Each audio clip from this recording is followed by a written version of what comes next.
poll numbers, our exit polling showing that about a third of all the voters who've gone to the poll have a family member who have lost a job. We're not just talking about Ohio, on a national level. Well, during this administration. Well, those are the people more likely to vote for Senator Kerry. There's no question. Can I raise one other thing that we skipped over? That it looks like Indiana today has elected its first Republican governor in 20 years. It's a Republican state, but they elect Democrats as governor, and it's Mitch Daniels, who you may remember was the OMB director under in the first 2 or 3 years under President Bush. The appropriators just hated Mitch Daniels. But he turned out to be first time he ever ran for public office. But it just kind of slips through the crack. But an interesting result tonight. Walk us ahead to the next hour. What we need to be looking for this 10 o'clock hour, James. In Florida, it's all we need to be looking at. Everything else is that New Hampshire's going to be interesting to see what happens there.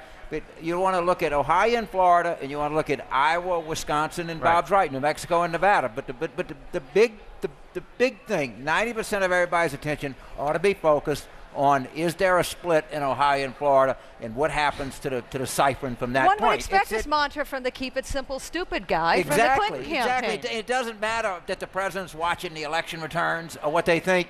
It's all boils down to everybody is, except for people maybe in the Pacific time zone, have already voted now, and they're in line, and it's done. It's Ohio and Florida, period. All right, we got the message, Wolf, here. Ohio, Florida. Come back to us in the next hour, and we'll bring you up to date on what we think's happening out there.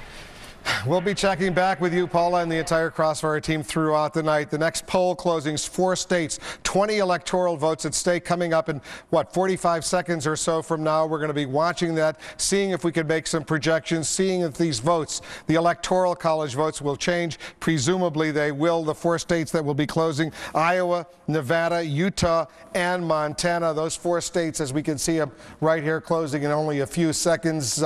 All of these states had been at least 3 of them, Iowa and Nevada, not Utah or Montana, at least 2 of those states had been in play by all accounts, had been relatively close. We'll see what is going to happen. That's coming up. We got less than 10 seconds to go, and we're going to be able to make a projection or 2, I assume. Let's find out right now, and I'll turn to our projection board to find out.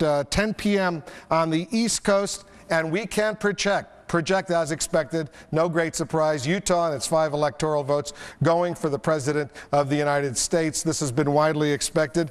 Doesn't look like we can make any other projections right now. Nevada and Montana and Iowa, we don't have enough information yet to make a projection, but let's move on and get a sense of where this stands right now. Jeff Greenfield, come on up here. We're going to tell our viewers what we know, what we don't know as this dramatic night continues. Let's see if we have a new updated tally in the race for the White House. If we have it, we'll put it up right there. Actually, Jeff, come over here and let's go coast to coast, border to border, border to border, wall to wall, as we say here at the CNN election headquarters, and review where it stands right now. Go ahead and let's start with Maine.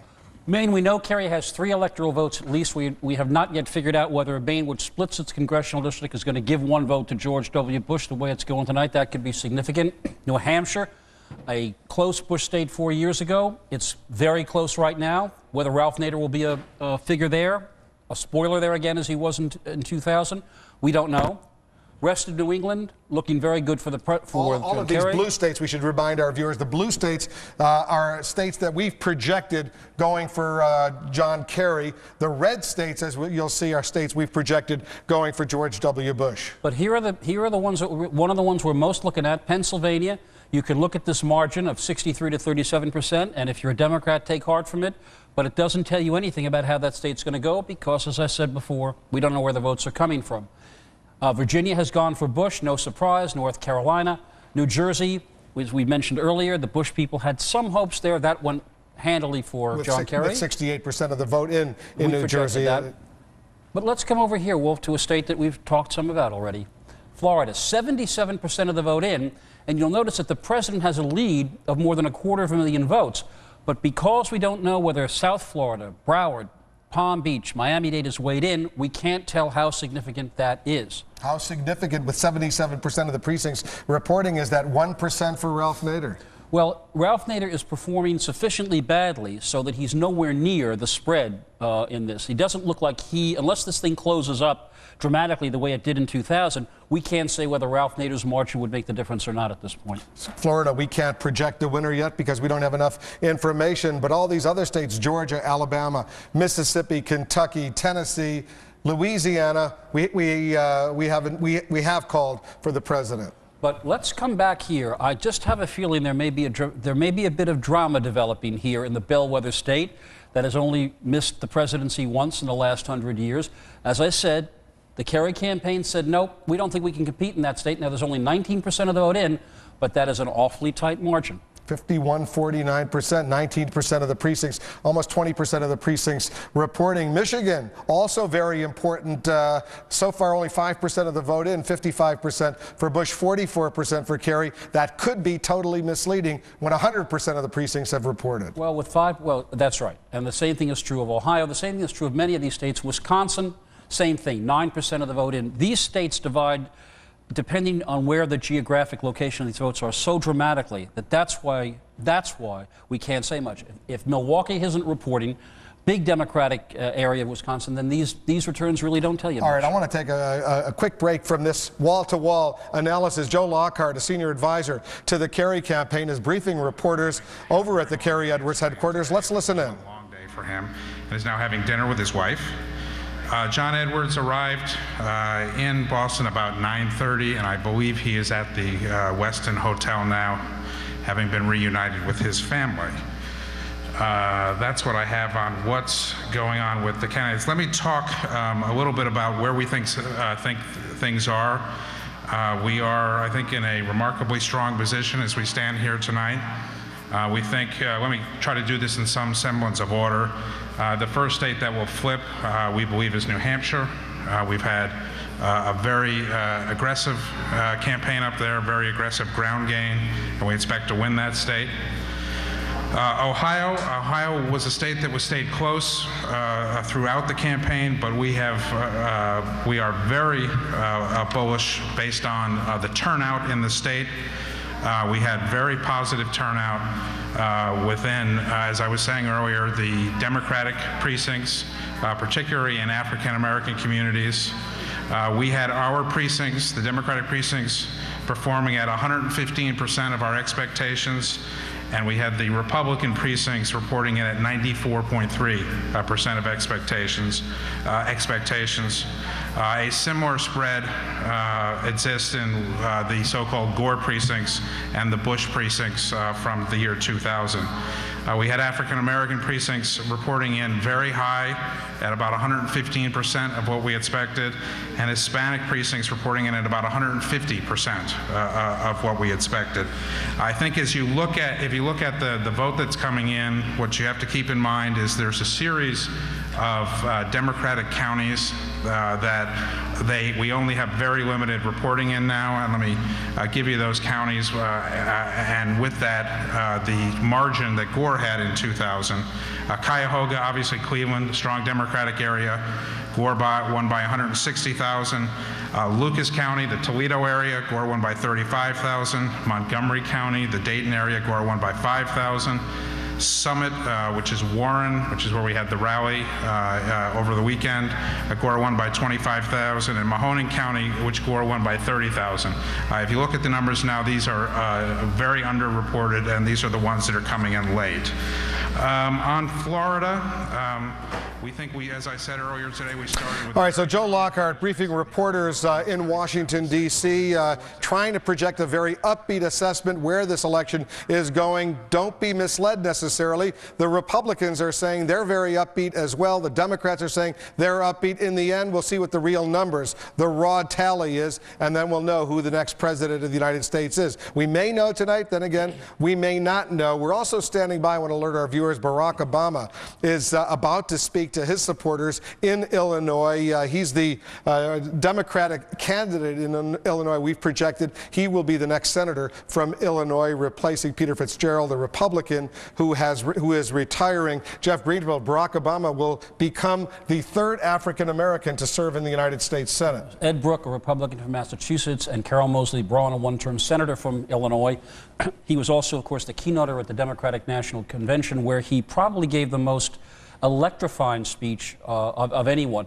This is a fellow, as he calls himself, a skinny kid with a funny name, who people are looking very seriously at already, even though he's not even got into the Senate, as a possible future national candidate. He has a remarkable ability to connect with people very different from his own background. Rural whites in southern Illinois who are more like Southerners than they are like Northerners, and he has had the stories that came out of Illinois from the time he entered that primary where this is some exceptional political figure. He also had the fortune of having a Republican challenger, a Republican opponent, Alan Keyes from the state of Maryland, who was brought in by the Illinois Republican Party to challenge him. I don't know what the Republican leadership in Illinois was thinking. They were thinking that nobody else wanted the job. The likely Senate nominee had to retire after a rather embarrassing private matter. They could not recruit anyone. You'd think in a state of Illinois, the land of Lincoln, they could find a Republican. So Alan Keyes came from Maryland and may get 30% of the vote and may not. While we're waiting for Barack Obama to speak to his supporters, Judy Woodruff is at the CNN Election Analysis Center. Let's bring her in. You've been crunching those numbers, looking at some information, Judy. That's right, Wolf. Focusing on absentee ballots. It's sort of a tale, two tales of absentee ballots. In Florida, Miami-Dade County, we are hearing that there is a backlog of something like 90,000 absentee ballots, and these are some pictures coming in from the Miami-Dade election office there. 90,000 ballots that have not been counted yet. I'm sorry, about a third of them have been counted.